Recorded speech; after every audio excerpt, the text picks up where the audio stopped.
Hello friends, welcome to Pavithra life style. நம்ம இன்னைக்கு இந்த வீடியோவில் உளுந்தங்களி எப்படி செய்கிறதுன்னு தான் பார்க்க போகிறோம். இது செய்கிறது ரொம்ப ரொம்ப ஈஸி. இதுக்கு முன்னாடி நீங்கள் வேறு மெத்தடில் செஞ்சு உங்களுக்கு ஃபெயிலியர் ஆகியிருந்ததுன்னா இந்த மெத்தட் ட்ரை பண்ணி பாருங்கள். கண்டிப்பாக ஃபெயிலியரே ஆகாது. வாங்க எப்படி செய்கிறதுன்னு பார்த்துடலாம். அதுக்கு தேவையான பொருள் கருப்பு உளுந்தும் சிவப்பரிசியும் தான். ரெண்டுமே ஈக்குவல் ரேஷியோவில் எடுத்துக்கணும். ஹாஃப் கேஜி எடுத்துருக்கேன். இப்போது நல்லா வறுத்துக்கலாம். ஃபஸ்ட்டு கருப்பு உளுந்தை நல்லா கடாயில் போட்டு வறுத்து எடுத்துக்கலாம்.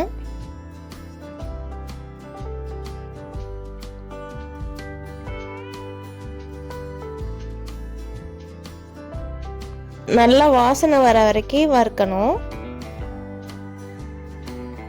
வறுத்து அது தனியாக வச்சுக்கலாம். இப்போ சிவப்பரிசியை நல்லா வறுக்கணும். இது நல்லா பொரிய ஆரம்பிக்கும். அந்த டைமில் இதையும் தனியாக எடுத்து வச்சுக்கலாம். நீங்கள் இவ்வளோ குவான்டிட்டி செய்யலைனாலும் நீங்கள் கொஞ்சமான குவான்டிட்டி செய்கிறீங்கன்னா மெஷர்மெண்ட் உளுந்தும் அரிசியும் ஈக்குவல் ரேஷியோவில் இருக்கணும்.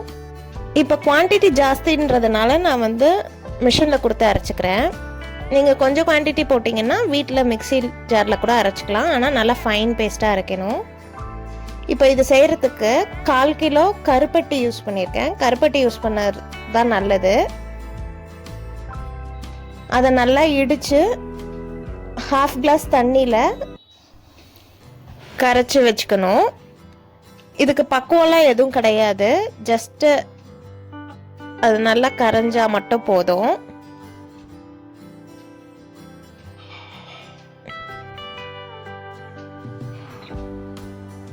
இப்போ மாவு இந்த கிளாஸ்க்கு 2 கிளாஸ் எடுத்திருக்கேன். கடாயில் நம்ம ஆல்ரெடி கரைச்சி வச்சிருக்க கருப்பட்டியை ஃபில்டர் பண்ணி ஆட் பண்ணிக்கோங்க. கல் மண்ணெலாம் இருக்கும். இந்த மாதிரி நல்லா கொதிக்கும் போது நம்ம எடுத்து வச்சிருக்க மாவு கொஞ்சம் கொஞ்சமாக ஆட் பண்ணணும். கலந்து விட்டுட்டே இருங்க. இப்போ நான் 2 கிளாஸ் மாவும் ஆட் பண்ணிட்டேன். இப்போ நல்லா கலந்து விடுறேன்.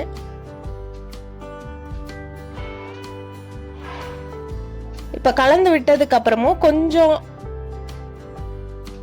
தண்ணியா இருக்கிற மாதிரி இருக்கு. அதனால 1/2 கிளாஸ் மாவு திரும்ப ஆட் பண்ண போறோம்.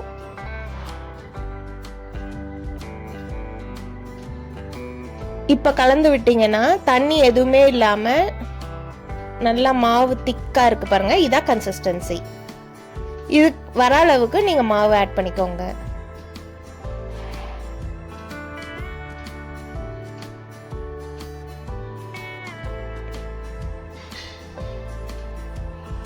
இந்த மாதிரி நல்லா கலந்து விட்டுட்டு ஒரு 3 to 4 மினிட்ஸ்க்கு அப்புறம் நல்லெண்ணெய் ஆட் பண்ண ஆரம்பிக்கணும். இப்போ 4 மினிட்ஸ்க்கு அப்புறம் 2 டேபிள் ஸ்பூன் நல்லெண்ணெய் யூஸ் பண்ணுறேன். நல்லெண்ணெய் தான் யூஸ் பண்ணணும்.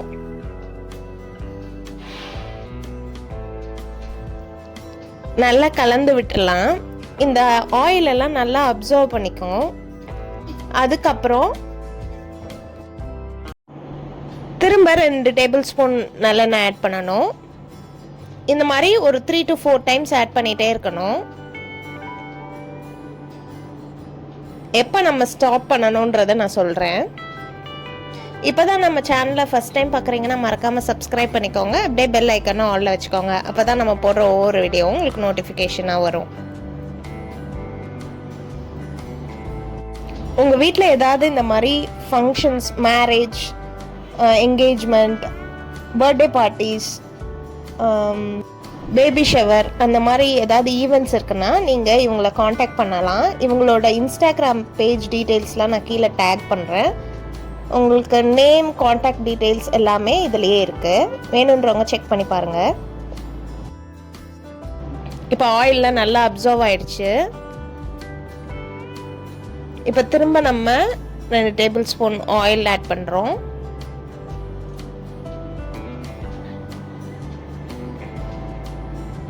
இது ஃபுல்லாகவே நம்ம நல்லெண்ணெய் யூஸ் பண்ணி தான் செய்கிறோம்.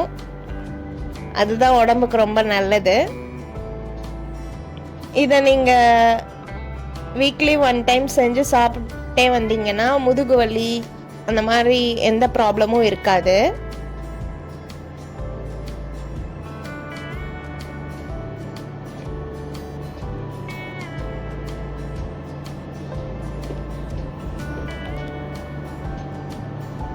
இப்போ திரும்ப நம்ம 2 டேபிள் ஸ்பூன் நல்லெண்ணெய் ஆட் பண்ணிவிட்டு நல்லா கலந்து விடணும். அப்படியே அல்வா மாதிரி திரண்டு வரும்.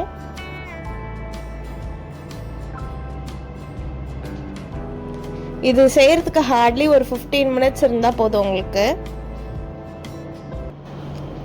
இது சாப்பிட்றதுனால நம்மளுக்கு நல்ல போன்ஸ்லாம் ஸ்ட்ராங்காக இருக்கும். இப்போ பாருங்கள், நல்லா ஆயிலெலாம் ரிலீஸ் ஆகிடுச்சு.